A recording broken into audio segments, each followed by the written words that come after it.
Hi good morning Shirisha again. యాక్చువల్గా నిన్న Sunday నాకు వీక్ ఆఫ్ సాటర్డే సండే అని చెప్పా కదా. నేను ఎప్పుడు కానీ సండే రోజు నేను టెంపుల్కి వెళ్తా. ఎలా వెళ్తా అంటే పెద్దమ్మ తల్లి టెంపుల్కి వెళ్ళి అక్కడ నుండి వెంకటేశ్వర స్వామి టెంపుల్కి అవి రెండు అలా చూసుకొని వచ్చేస్తాను నేను. అంటే పెద్దమ్మ తల్లి టెంపుల్లో దర్శనం చేసుకొని అక్కడ నుండి వెంకటేశ్వర స్వామి టెంపుల్కి వెళ్ళేసరికి అక్కడ పవలింపు సేవ టైం స్టార్ట్ అవుద్ది. సో ఆ సేవ చూసుకొని వస్తాను నేను. కానీ నిన్న నాకు వెళ్ళడానికి వీలు కాలేదు. నిన్న అని కాదు, ఆల్మోస్ట్ నేను ఒక 2 months నుండి వెళ్ళట్లేదు. అంతకుముందు కంటిన్యూగా వెళ్ళేదాన్ని. నాకే అనిపించింది ఇంకా నైట్ అంతా ఆలోచిస్తూ ఉంటే ఎందుకని నేను ఇంత లేజీ అయిపోతున్నా, అట్లీస్ట్ ఇంట్లో అయినా పూజ చేసుకుందాం కదా అనిపించి ఈరోజు ఎర్లీ మార్నింగే పూజ కంప్లీట్ చేసుకున్నా. నాకు భలే హ్యాపీగా అనిపిస్తుంది, అంటే కొంచెం పీస్గా అనిపిస్తుంది. నేను మా దేవుడిని చూపిస్తా, వెయిట్.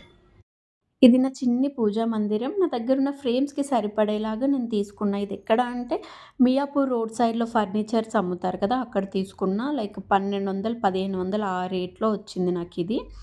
అండ్ చిన్ని గణేష్, ఇంకా లక్ష్మీ దేవత, మళ్ళీ గణేష్, చిన్ని వెంకటేశ్వర్ల స్వామి విగ్రహం, అలివేలు మంగ పద్మావతి దేవి సమేత వెంకటేశ్వర్ల స్వామి. నాకు ఆ చిన్ని వెంకటేశ్వర్ల స్వామి విగ్రహం నా బర్త్‌డే అప్పుడు నాకు తెలిసిన ఒక ఆమె ఇచ్చింది. ఇలా చిన్నిగా పూజతో నా డే స్టార్ట్ చేశాను. మళ్ళీ వీడియోతో మళ్ళీ కలుస్తా.